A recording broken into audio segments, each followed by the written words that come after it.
A very good morning to all our members. Welcome back yet again to our Boardroom Bites sessions. Today, we are focusing on gender mainstreaming at work. We will be in the very capable hands of a very young professor, Nitasha Ramparsad, who holds a PhD in political science from the University of Wits. She is also the author of Gender Equality at Work, which provides practical insights and tools for human resource practitioners and those interested in transformation for the mainstreaming of gender in the workplace. She's also the director of JD Legacy Projects, an organization dedicated to equality and inclusivity. So welcoming Prof, please turn your camera on so that we can all see your lovely face. There you go. Okay, so thank you very much to the Institute of Directors South Africa for giving me a platform today. I really appreciate it. And thank you to everybody who has taken some time this morning to just share some insights on the theme of gender mainstreaming at work. Just about me, please don't call me Prof. I prefer to just go as Nitasha or Tash or Tash or even Hey You. That's also fine with me. I just find that the Prof title, although it was difficult to attain, just brings up, lots of images of ivory tower thinking and almost like a disjuncture from what is real in the world. And I consider myself a practical academic. And I tried as much as possible to take my academic work and make it more accessible to people. So thank you very much, everybody, for joining. Bruce, if you could go to the next slide. Okay, so we are made up of many, many elements, our cultural diversity, our environment, our race, our gender, so many, many things make up who we are as people.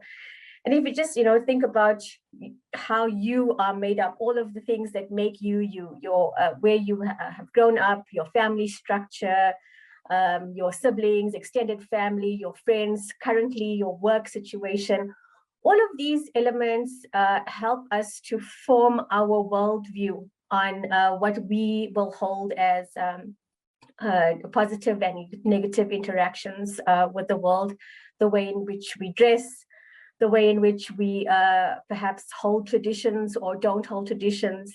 And all of these things really influence how people interact at work. And gender mainstreaming at work, just for clarity, is not about just women. It's not a women's issue. Gender mainstreaming often gets relegated to being a women's issue. And what happens is organizations will look at, do we have a sexual harassment policy? Tick. Do we have a event for Women's Day? Tick. How many women do we have in senior management? Tick. And therefore, because they have these things and possibly other policies beyond a sexual harassment policy, they will feel that they have ticked all the boxes to be a properly mainstreamed organization. And that is not what gender mainstreaming is. Gender mainstreaming really is the everyday implementation of taking men and women's concerns into consideration in the workplace. And this can have a profound impact, especially now in COVID-19, where we find ourselves as South Africans in lockdown, then not in lockdown, then in lockdown, and many who have children or who are taking care of children who may not be biologically theirs. These children are in school, they're not in school. Many of these discrepancies are being ignored, and organizations are perhaps expecting that everything else should, just follow on, as often is the case, that your output should continue to be, the way it was in your workplace. And that kind of disparity is not being spoken about. And I think this is really just the start of it. I don't profess to have all the answers as to what should happen for better organizations to emerge. But I definitely feel that the conversation has to begin. So, Vus, if you could please play the video on the next slide.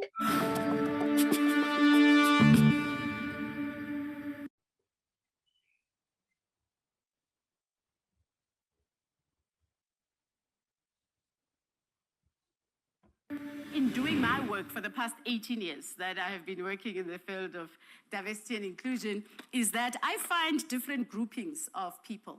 Firstly, they're unconsciously biased, but willing. There are those people who are unconsciously biased, but are willing to do the work. They're not aware of the extent of their bias and its impact on others, but they are willing to introspect and do some inner work to improve relationships. For me, I'd rather work with people who are saying, yes, you know, after we've sensitized that, wow, I didn't know how unconsciously biased I am, but I'm willing to do the work. And then you have a second group. They're unconsciously biased, but in denial. Okay, these are those who believe that they have, yes, they had unconscious bias, but they said, we've long worked on this thing, Nini, I've moved on. We are fine now. We've worked on this thing. So, and you know, I'm beyond these things. You know, some of the words that people use. And then you have the consciously biased, explicitly so. People who are racist, sexist, homophobic, all the isms that you know, and they know it as well. So that is why we must never confuse when we're talking about unconscious bias. We must never confuse or excuse the consciously biased because they are there. So this is people who say, everyone for himself or herself. I got here purely on merit. And I did my own hard work. Only the lazy complain of discrimination. Just work hard and you will sort out any discrimination. Or leave the past behind. Just forget about the past. If there's one thing that presses a button, I think it's that one. Because no, I'm just offering free information. That if there's one thing that presses a button is to say forget the past. Because how do you forget the past when you haven't worked through issues? It's like driving a car without a rear view mirror. You know, you need to check what is it that so that you don't repeat the same mistake. Another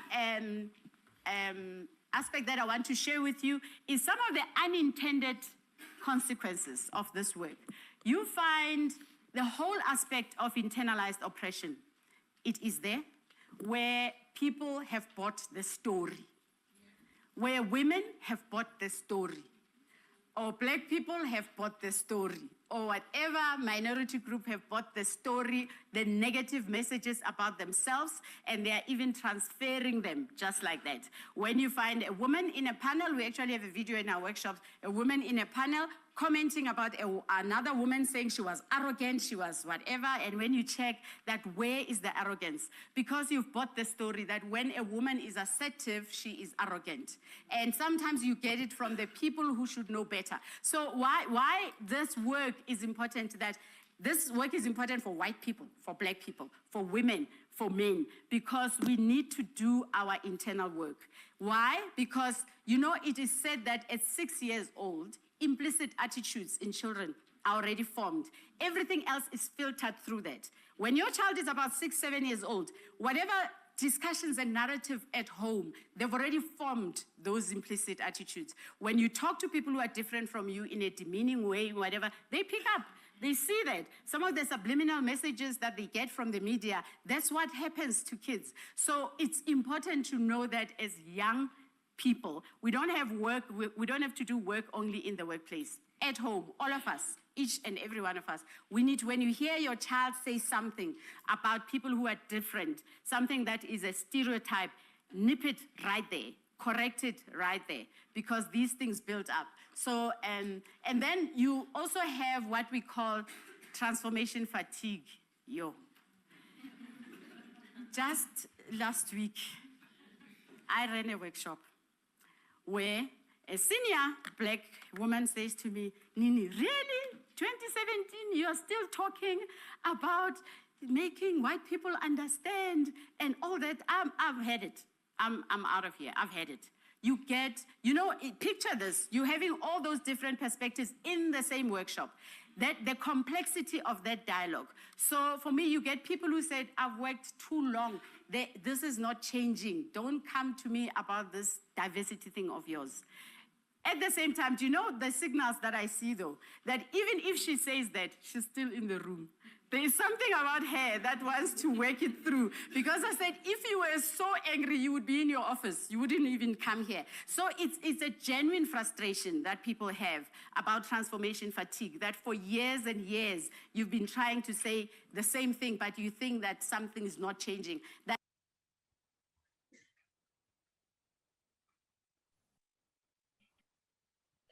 Thank you very much. So that is a short video by a very prolific writer and good friend of mine, Nene Molefe, who has written a book on diversity and inclusivity. And even though the video is from 2017, I really feel that it is still relevant today. So if you think about the video, just before I move on to the question, your own unconscious biases, what are the things that are limiting you in the way in which you interact with people based on race, based on gender, based on their ethnicity? And like she was saying, all the isms, how do you respond to people who call themselves feminists, activists? And your own internalized oppression. What are the messages that you have accepted for yourself? So these are things that I think, everybody carries with them, and some people are conscious of it, but I want you to think about the unconscious. So what are the things that you perhaps accept, which you are not aware that you actually do? And this is really, it's actually a deep psychological question, and it's not going to be answered right now or in this half an hour session.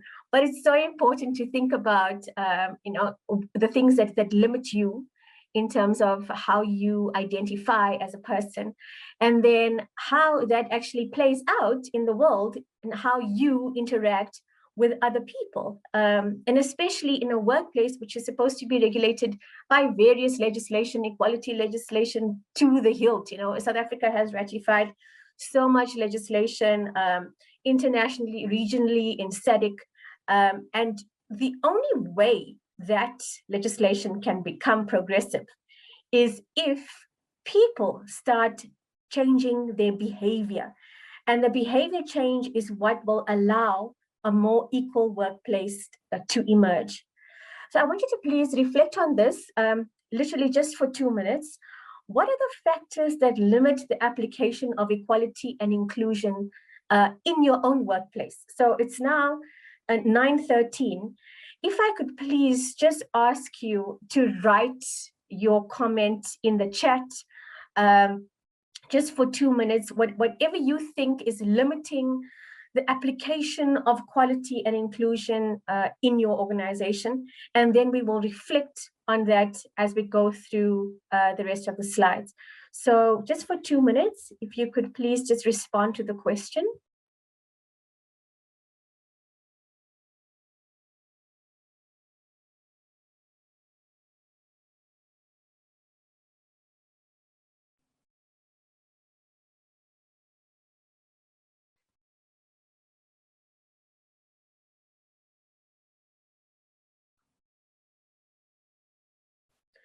Okay, so we have quite a few comments coming up. If I could just share them with you. Stereotypes, culture, and organizational will. Okay, so that's a big one. What does it mean to have will, and whose will, and where does that come from? Subtle resistance, diversity and inclusion is viewed as reverse discrimination. Okay, that is definitely a perception. Flexible working hours. Roland is saying, I think sometimes it's not the diversity, but rather the inclusion. So that is also a big statement that Roland is making. So where diversity is, just ticked off as a box, The inclusion debate is possibly not addressed because of attitudes towards a particular person, again, based on our own biases. Zinzi is saying ancient strongholds, Bulelwa, attitudes, unwillingness, the culture. Margaret, I'm not sure why you can't see the answers, but just check in the chat. Then there was a comment about we cannot accept people's traits and behavior. And then stereotypes.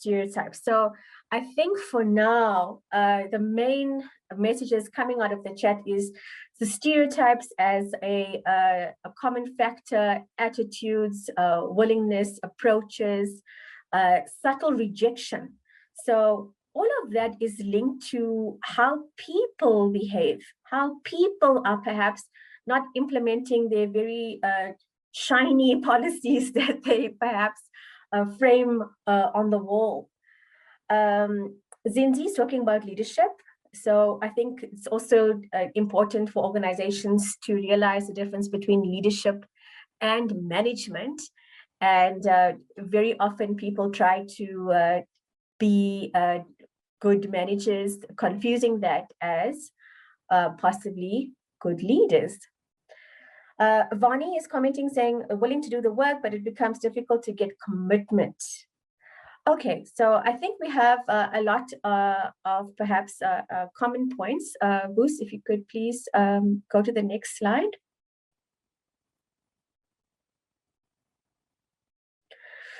So the diversity debate is quite broad, and the diversity really is the practice or equality.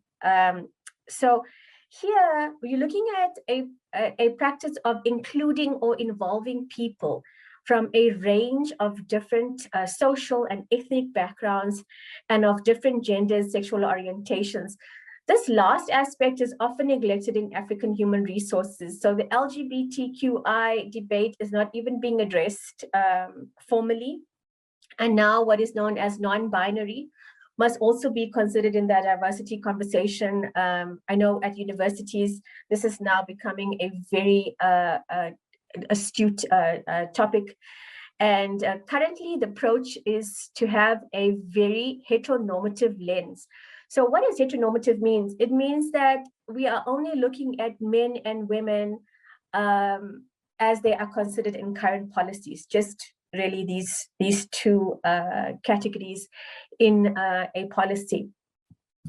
Equality means the state of being equal. So this is one of our democratic ideals as a society, like, for example, racial equality, gender equality, or equality of opportunity. But equality in the workplace is making sure people are given equal opportunities, equal pay, and are well accepted for their differences. And I know this might be, pie in the sky. What is Nitasha saying? That's looking at an egalitarian society. But that is essentially how the workplace is supposed to be. It is creating an inclusive and conducive working environment. Just on the point of equal opportunities, in a very basic reflection, I think you need to think about who gets sent on, overseas trips, on golfing tours, who is sent to major engagements, who are allowed to go to gala dinners. Those kinds of things will give you an idea of patterns, who are kind of like, the favorites, if I can call it that, in a very, rudimentary manner. But I think it's also important to think about how that inclusivity practice can provide equal access to opportunities and resources in the workplace. And there are many, many barriers to diversity and inclusion. And it may seem like, oh, why am I talking about diversity and inclusion in a gender mainstreaming workshop? It's actually everything is connected. The gender mainstreaming debate is looking at men and women, it's looking at their diversity issues, it's looking at also how do we make these men and women actually feel included. And it's not looking at them in a very binary sense. It's looking at their sexuality, looking at how we accept these people based on their race, based on their ethnicity. And there are often cultural misunderstandings and inequitable inclusion. So I have a little slide here just of some pictures of toxic masculinity. So the concept of toxic masculinity is usually an academic and media discussion. But traditional stereotypes of men are basically socially dominant. If you think about any advert that you see, on TV or that you hear on the radio, toxic masculinity, misogyny, homophobia, this is actually being fed through us and creating a patriarchal society. And I know that is a very big statement. And we almost like normalize this by saying things like, boys will be boys. And it creates also, I know these pictures look like, it's only men oppressing women, but it's also men oppressing men and men oppressing themselves, creating a situation where men have to almost live up to an ideal that really does not exist, where real or deep masculinity is almost celebrated as violent, as only identifying with the global north, the global west.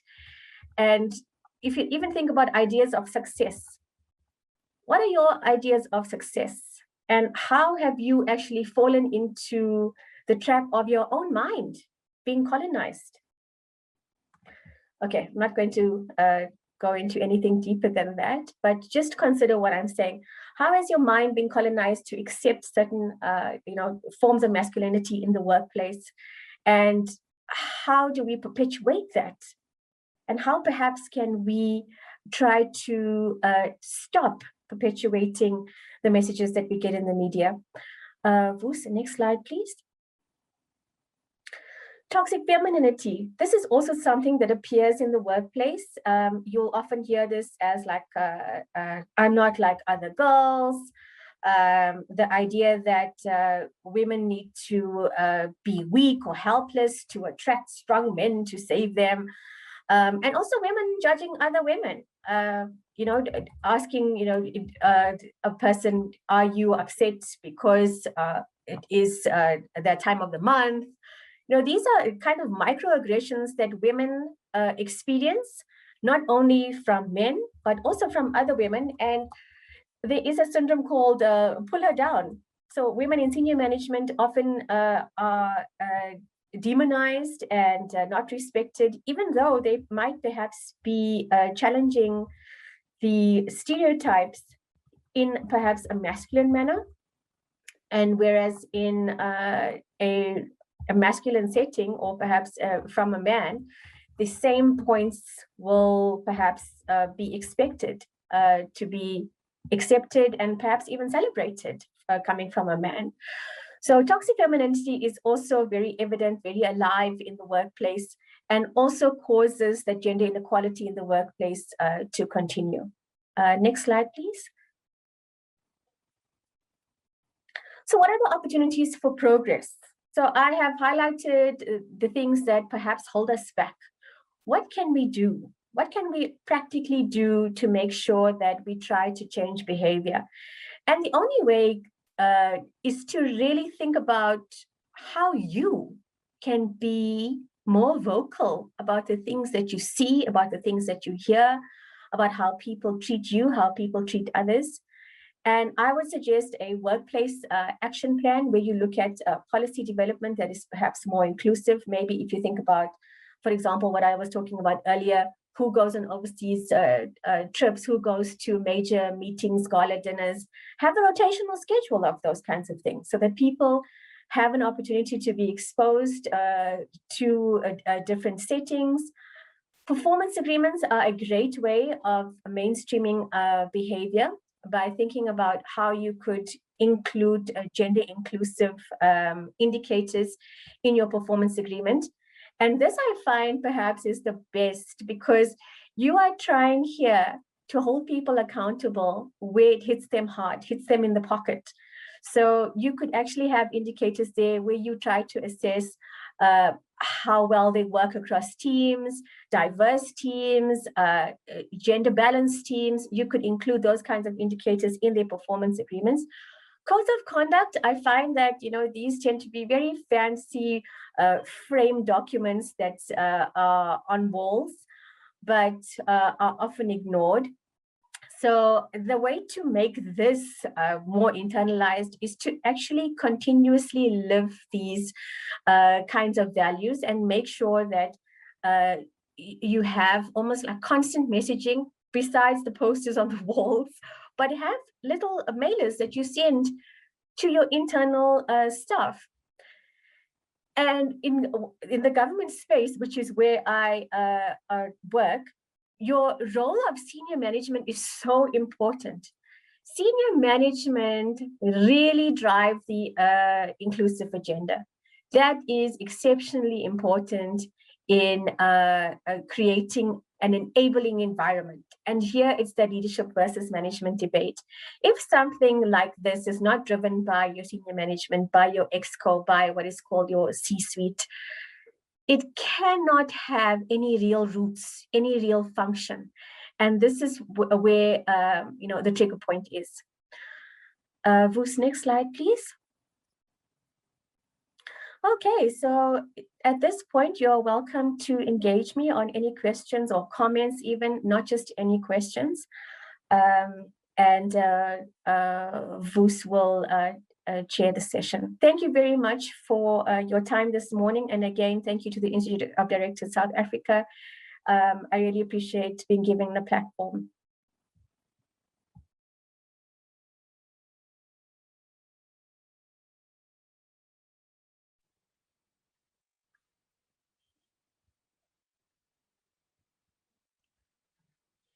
Hi, Prof. I think maybe your camera is acting up a little bit there.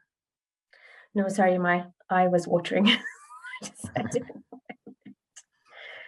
So while we're waiting for people to send through their questions, where do you think we stand as South Africa compared to the rest of the world when it comes to gender equality in the workplace? Thank you. So I've written a book in 2019 called Gender Equality at Work. And those stats in 2019 were placing South Africa 100 years away from a really equal workplace. So an entire century. So that is a frightening statistic. And in the African setting, many people hide behind this, it's my culture discussion. And my view is that every generation has the responsibility to determine what that culture is, every generation. So we cannot just perpetuate what has happened in the past. And I think that with people being progressive, not just progressive management and leadership from seniors, with people being progressive, holding each other accountable, and trying to create a space that is more inclusive. Statistically, it actually shows that a more inclusive workplace results in a better performing organization, meaning rands and cents.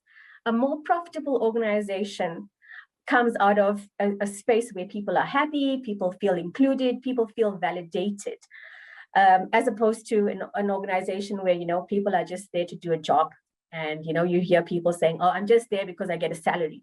And that often derails organizations because they get stuck in a realm of having a staff complement that they cannot just fire, and who are demotivated, and they don't know why.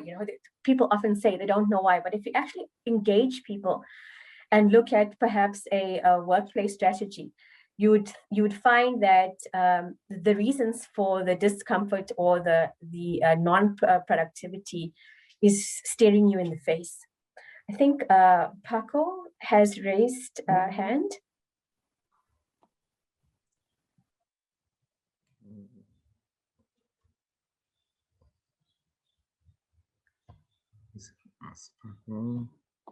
Hi, Paco. I've allowed you to talk. Good morning. Thank you very much for your presentation. I believe we leave things passive because we become passive, or we rather become extreme. If we at least, I think this was in my note in question and answers, if you become too extreme, you tend to look on criticism rather than just reflect and discuss. And if you become passive and you undermine yourself, you despise yourself, then you are also not helping the discussions. So about the middle ground, you can articulate these issues and move forward. Thank you. Thank you very much, Paco. We have a question from Jennifer. Should gender awareness and education not form part of a child's education and development? Because I would identify stereotypes in very young children based on their familial environment and socialization in their families. Thanks, Bruce. Yes, Jennifer, I totally agree. I actually have just released a children's book on gender equality in April to actually address these gender awareness issues. Okay. So for me, many people said, yes, Nitasha, these kinds of things, we have to deal with it at the HR level in organizations, but the gender stereotypes and the barriers to thinking begins from childhood. And I think that people, communities, societies, not just parents, have the responsibility to help that socialization, to make sure that your socialization of children is not stereotypical. It's not giving them any negative views of how they should behave in the world. And really, Jennifer, I'm not sure, beyond an education perspective, it's the home life. People often say, the government must do this, schools must do that. For me, I think that the change must be under your own roof. Like where you have your family get-togethers and people have particular roles, gender roles, children even have roles at these kinds of gatherings. It's time to have a revolution of thinking. And I think that's what I'm trying to inspire here, a revolution of minds, where people start thinking differently about how they behave in the world. I just want to move on to the question and answer board. I see a question from Alison Birchall. Sorry if I'm saying that incorrectly. Gender equality is multifaceted, equal pay for equal work, equality of opportunity to get jobs leading to a better representation of women on boards, C-suite and other jobs. How best to address these issues? I think it's important that, and I know it sounds like a policy answer, but to try and hold institutions accountable for their equality statistics. They're supposed to have X number of women and men on boards, and very often they say, oh, we can't find these people. We don't know where they are.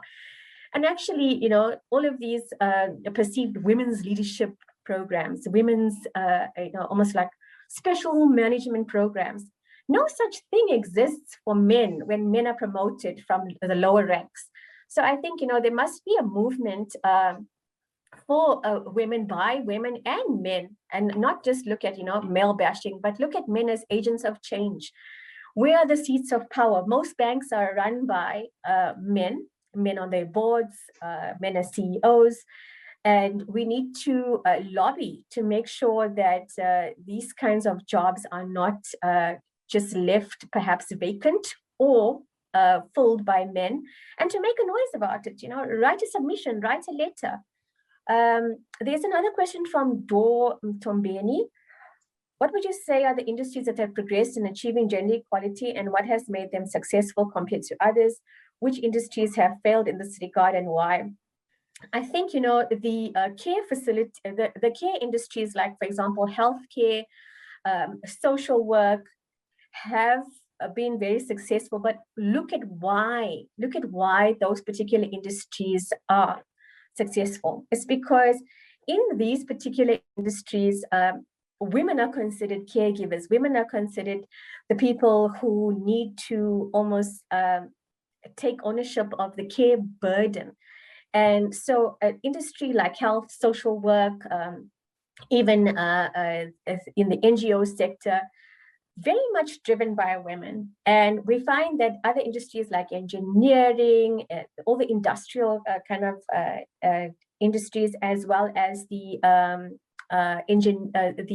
banking and finance, still tend to be dominated by males. And it's again with thinking that, you know, mechanics, maths, things that are complex science are not for women. And that again is stereotypes. There are now special programs to try and drive women into the industrial kind of careers, mechanical engineering, aeronautical engineering. You know, we celebrate when we see like one or two people, but they can't be carrying the can, you know, for the whole nation. We need to make sure that other people are also given a space, and it's because of those unconscious biases that still exist in those kinds of industries. I think if we still have time, Bruce, can I maybe take one more question from the question board? Of course, we still do have time. Please go ahead. Vani Pillay says that it has been my experience that workplace action plans become a paper exercise and does not alone shift behavior. What are your thoughts and advice? Yes, Vani, this is exactly you know, what I was saying about the paper exercises. So people do have these tick boxes where they say, oh, well, I have an event plan for Women's Day. I have a sexual harassment policy. I have so many people, so many women in senior management. But think about the microaggressions that people experience. Like, for example, you'll be in a boardroom and you will say something. Nobody acknowledges what you have said. 10 minutes later, somebody else, maybe another woman or a man, will repeat what you have said perhaps 10 minutes ago, and they are then celebrated for that new idea. So these are called, you know, microaggressions that completely are just recycled in all organizations. We've all experienced that sense of non-inclusion, not being heard, not being acknowledged. And I think that behavior at senior management level can only be achieved through conscientizing people at all levels. Very often what happens is that this is relegated to a HR function, and it is not just HR who needs to be conscientized. HR perhaps has the seat of driving those particular programs, but everyone has the responsibility to create an inclusive workplace. There is quite an interesting comment about the video of Nene Molefe's presentation that just came up about 6-year-olds demonstrating bias. And the question is, the same needs to be applied in the workplace. When one sees inappropriate conduct, it needs to be stopped immediately. A further measure should be to pause and question whether there is a bias evident in each decision made and to correct the bias. So I think, you know, this suggestion is so real. It's what I'm saying. What Andrew is saying here is valid, that the responsibility lies with each employee, by each employee driving what it is that they feel is perhaps creating that inequality in the workplace. And it often gets, you know, laughed at or just shrugged off as, you know, oh, that's just the way it is. It's a joke. Don't be so serious. You'll remember from the video where people almost have like diversity fatigue. They're like, you know what, we're over this. It's 2021. We're not talking about it anymore. And we have, because these biases continue as we continue to socialize children who then grow up to then come back to the workplace and experience the same things that we are experiencing right now. Nitasha, Jennifer's got her hand up. Jennifer Jafta. So, Jennifer, you're online to ask your question. Thank you very much. Thank you for a very interesting presentation. Can you hear me? Yes, we can. Okay, so you know, I have a social work background, and I migrated to HR after 10 years in social work. And the reason for me asking the question that I did is because I'm absolutely passionate about really unlocking this gender stereotypical perception children have, and how we as parents shape the view of a child. And I do believe that you know, very early on, young children can already make the difference between males and females. And by age 3, they do know their own gender. So the best way that we can obviously support them is really by exposing them, obviously, to various types of feminine and masculine stereotypical perceptions that we should, in some way, we should enable them to actually raise awareness for themselves. But I think what's very important is that, you know, our world is really characterized by certain roles. So, for example, we still use certain terminology like policeman. When we have a male who is a nurse, we will not refer to it simply as a nurse. We say a male nurse, as an example. And in essence, it's really just a nurse. So as adults, we reinforce so many of those stereotypes. And I think that when we as adults pick this up, you know, it is important for us to challenge it. And it's important for us to even challenge at a very young age a child's bias and gender stereotypical views. So I'm a strong proponent for adults and parents really re-engineering the socialization process in the home environment, not to the other extreme, but in a manner that enables children to actually have a sense of awareness. And the second thing is really to avoid stereotyping. And I think that to a large degree, obviously, the home environment needs to model that, not only in terms of what we say, but model it in terms of the roles that we as parents perform as well. And I think the third thing I want to say, it needs to be an absolutely conscious approach, because if we don't do it consciously, we continue to enable children to be exposed to the stereotypical perceptions that exist externally. And so we don't form some or shape them to some degree internally in the home. And those are just some thoughts that I would like to share. Thank you.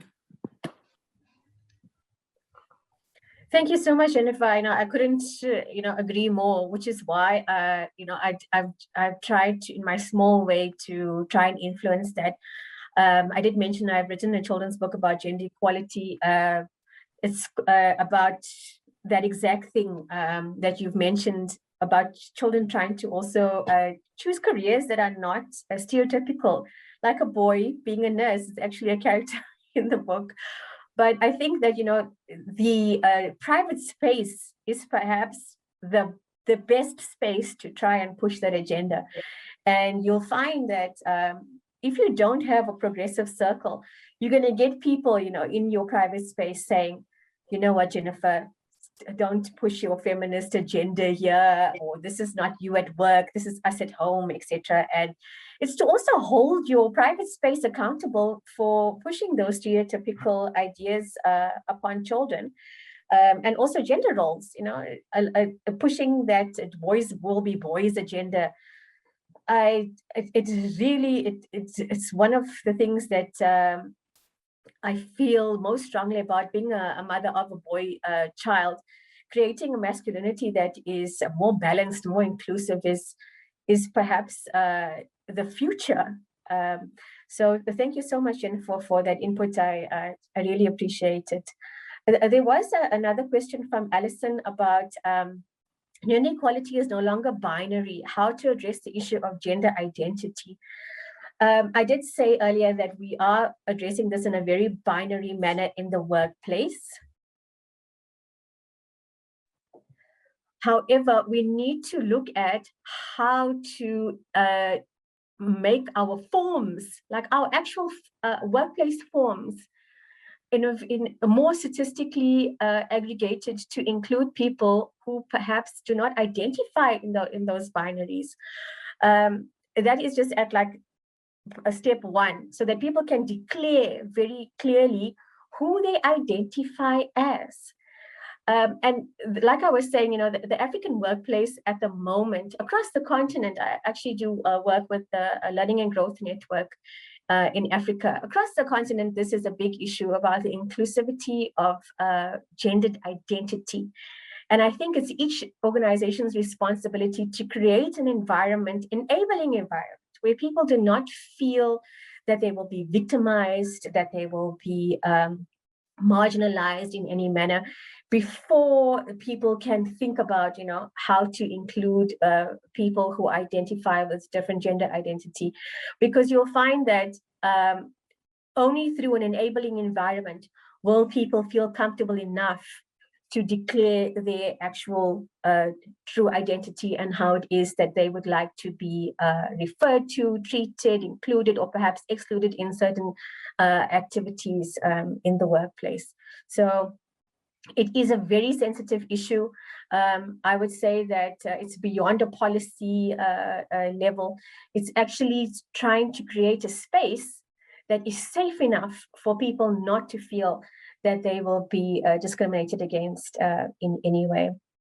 And Klantla Julie says, what do you think government needs to do to accelerate gender equality at the workplace? Look, a government has many arms that are responsible for gender equality. They have the National Gender Machinery, the Commission for Gender Equality. I think that at the moment, these bodies are very under-resourced and also not taken seriously, perhaps overshadowed by political agendas. So I think that government needs to work more closely with organizations like Gender Links, for example, which is an NGO, to try and help organizations to properly mainstream within the workplace. But the National Gender Machinery and also the Department of Women, for that matter, have the responsibility to work with other sectors and not only a focus on the public service. Not that the public service is a great example, but currently their focus is on the public service. Sally Acton says, if we are able to realize real change, we need to start with the premise that diversity, equity, and inclusion is everyone's work. Absolutely. What do you think about everyone taking a pledge, something more practical than a code of conduct and something that makes it more tangible? I think that a pledge could also work, but again, we want people to live that pledge. For example, in the organization that I work at, all the male colleagues have signed like a massive pledge dedicating themselves to that. But if you look at their actual behavior, like nothing really has changed. It's just another, kind of like window dressing exercise. I think the real change is when people internalize that pledge, when they actually start living it and they have that change behavior, not just in their workplace, but also in their private space. Bruce, I think I'm going on and on. I think perhaps we can allow other people to also speak. No, that's perfect. I mean, you are answering the questions that they pose to you. So they're asking where they can find the book. I believe it's called Cloud Gazing. Yes, so they would like the details of the children's book and where they can get it. Sure, it's available on my website, www.nitasha.ramparsad.com. So I've just put it there. Yeah, it's available if people are keen. And then I also have the HR book out, which is a practical mainstreaming guide. It's not an academic book. If you remember in the beginning, I did say I consider myself a practical academic. So I have taken what would normally be, textbooks and try to help people to create those things. Like, how do I create a workplace action plan? How do I create a more inclusive performance agreement? So those tools are in there. And that's also available on my website. It's called Gender Mainstreaming at Work. So this is the last part of the session. It's always important for me to know, whether I'm just like talking into the air, but I'd really like to ask you or invite you to perhaps share one takeaway that you've had from today. And if it's nothing, that's fine. I'm not offended. But just one thing that perhaps stayed with you that you could perhaps share in the chat. It just helps me also to reflect on, what I can also do better as a presenter. So thanks again, everyone. And again to the Institute of Agriculture South Africa and to the team at IOTA. I really appreciate all your support. Booth, Cindy and Vikeshni, I really, really appreciate all your efforts. Thank you so much, Prof. It was Nitasha, doesn't like being called Prof. It was such a pleasure having you on board. Very insightful presentation today. So hopefully we have you on board again for the next one.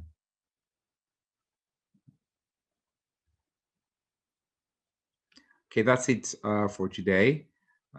We have changed the order of our events, and if you just keep a lookout on in your inbox, you'll find that we have a few different events that are lined up for you. So thank you very much to all the members that we had on today. See you next Wednesday.